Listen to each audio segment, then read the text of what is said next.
Hey everyone, today we are looking into the life of Alva Belmont, a socialite and later a women's rights leader who married into one of America's richest families. Thanks to Alva, the Vanderbilt family was finally accepted into New York high society, yet this didn't come without a cost. In time, the Vanderbilt family would go on to lose their fortune, and Alva carried some of the blame. Join me as we embark on her story. Alva Erskine Smith was born on the 17th of January 1853 in the town of Mobile in Alabama. Her father was Murray Forbes Smith, the son of a Scottish migrant to America. Though a qualified lawyer, he moved into commodity trading, primarily dealing in cotton, the foundation of the economy of much of the southern states in the 19th century. Alva's mother was Phoebe Ann Desher, the daughter of Robert Desher, a member of the House of Representatives of Tennessee back in the late 1820s. Alva was just one of 6 children, but as was common in the American South at the time, where medical facilities were poor, 3 died before reaching their adult years. The family also experienced economic challenges in Alva's younger years. America was very slow in Western terms when it came to ending slavery in all its forms, and during the 1850s, it was becoming increasingly possible that war would ensue between the northern free states and the southern slave-owning states over the issue. Before the American Civil War did break out in 1861, Murray Smith took a skeptical view of the future of the cotton industry and moved his family north to New York City. There they settled at Madison Square in 1859. In the years that followed, war divided the United States, but the Smiths prospered, as Alva's father grew his business contacts abroad, notably in Britain. As a consequence, the family owned a holiday home on Rhode Island and vacationed to Europe on occasion. This early cosmopolitan upbringing was no doubt influential in the formation of Alva's political views and strong character. When she was in her early 20s, Alva was introduced to William Kissam Vanderbilt. The Vanderbilts were one of the most prominent families in America during the Gilded Age, the period of unprecedented wealth creation which occurred in the second half of the 19th century as the country expanded out west and vast profits were made from oil prospecting, gold mining, the railways, and the electrification of the country. The patriarch of the family was Cornelius Vanderbilt, the grandfather of the young man to whom Alva was introduced at the time.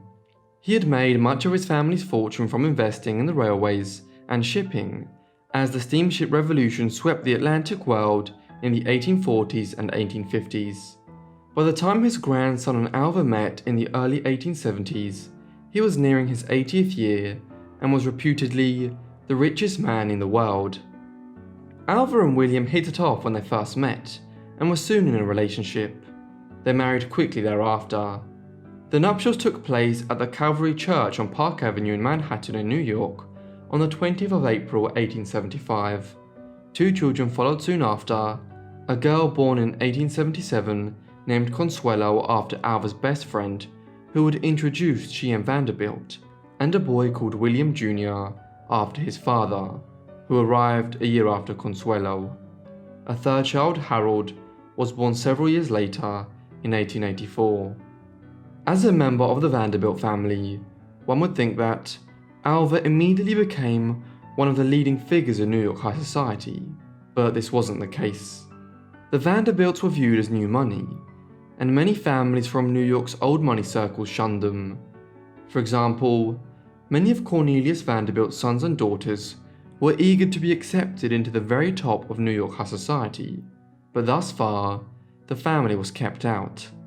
Yet, this all changed when Alva came along. In order to get the Vanderbilt family to the top of the social food chain, Alva knew she needed to do something big.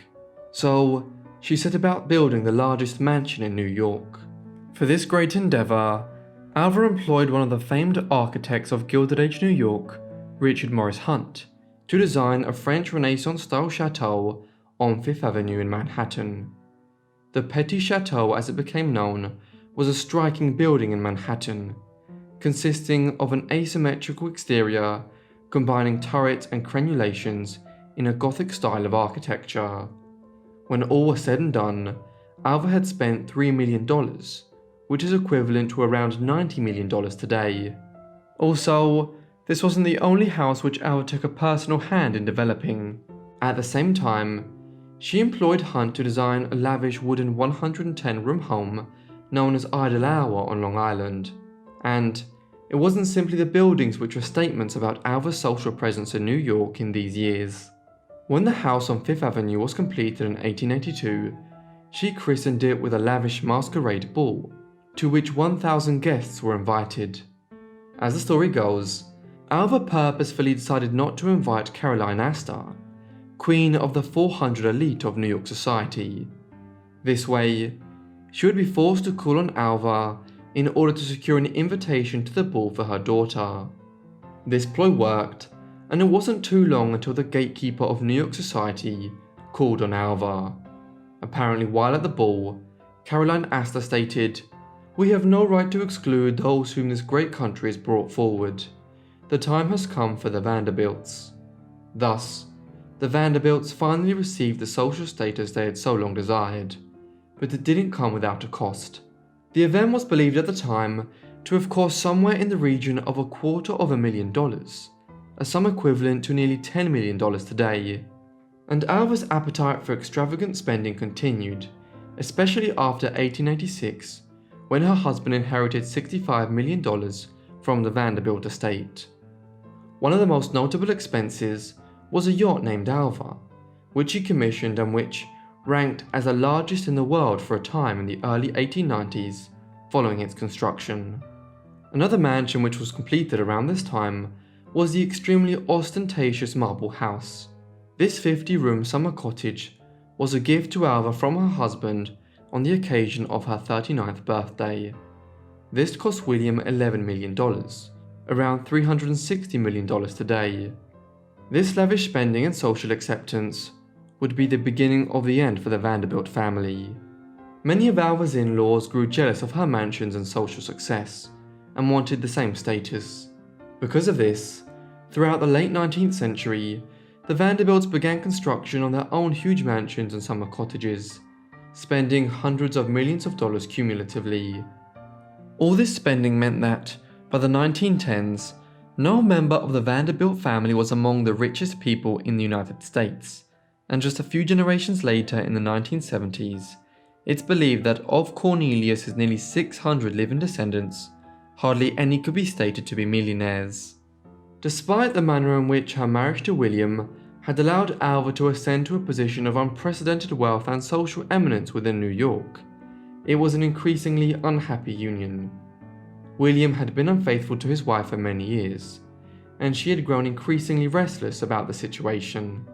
Nevertheless, this was a time when unhappy marriages were simply endured, so it came as a shock to New York society in the spring of 1895 when it became known that Alva had filed for divorce from her husband.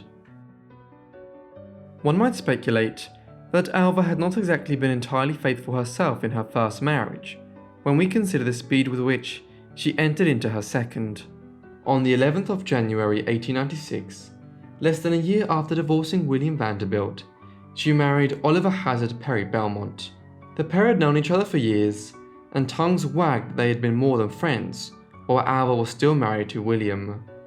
Belmont was a member of an extremely wealthy New York banking family, who had received a huge inheritance when his father died in 1890. One might be tempted to see in this behaviour elements of a gold digger in Alva, but her divorce from Vanderbilt had resulted in a large settlement of over $10 million, over $250 million in today's money, and she had little need to marry for money a second time.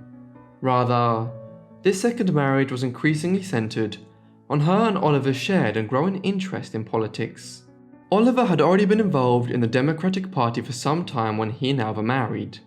In 1900, he served as a delegate to the National Convention, and the year after was elected to the House of Representatives, representing New York's 13th district. Alva served as his political ally in the city, as then, just as now, political spouses were important figures in American politics. She also had a growing interest in the issue of women's participation in politics. The suffragette movement had first emerged in the United States in the late 1840s, but it only started to really gain momentum in the aftermath of the American Civil War once the slavery issue receded from the front line of American politics. Alva Belmont, Alva's second husband, died suddenly in 1908. His death acted as a spur for Alva to take a more direct involvement in politics. She was inspired by this through her associations with Ida Husted Harper, a suffragist from Indiana who had collaborated with Susan B. Anthony in 1902 on a volume of the history of women's suffrage. Moreover, this was at a time when the American suffragette movement was gaining increasing inspiration from what was occurring across the Atlantic in Britain. Here, Emmeline Pankhurst had founded the Women's Social and Political Union in 1903, and this group had begun using violent means to try and coerce Westminster into granting British women the vote. There was no question of Alva Belmont engaging in terrorist activity to further the suffragette movement, but she did bring her considerable wealth to bear, funding several organisations and helping to establish the Political Equality League in 1909. In the months that followed, she became an energetic campaigner, speaking at rallies, holding events to support the movement, and moving the League to support labour strikes in New York. The idea here was to build support with another disenfranchised group within America, though ironically here, Alva was seeking allies amongst the workers who had created the family profits of the Vanderbilts and others during the Gilded Age. Despite the contradictions, there is no doubting that Belmont's support was unflinching. When strikers were arrested and detained, she spent considerable sums of money to have them released. Shortly afterwards, she spoke at a major rally in support of the strikers, which was held at the Hippodrome Theatre on 6th Avenue in Manhattan.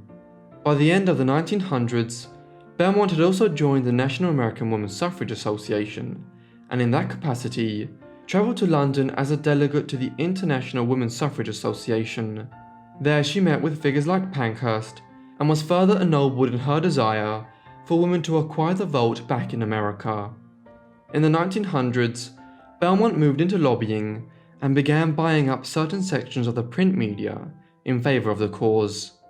She continued in this activity, and by the mid-1910s, she had become a leading figure in the suffrage movement in the United States. Eventually, the years of campaigning paid off. In 1918, the British government had capitulated and granted women the vote, albeit with considerable age, property and wealth restrictions. The United States soon followed suit, with the measure passed through Congress in 1919. Thus, on the 18th of August 1920, the 19th Amendment to the US Constitution was passed, prohibiting the federal government or individual states from denying any adult citizen the right to vote, irrespective of their gender. With her life's work largely completed, Alva, strangely enough, left the United States for France, a country where women would not acquire the right to vote until 1945. Her daughter Consuelo lived here, and with the successful completion of the suffragette movement, she moved to Europe to be nearer to her.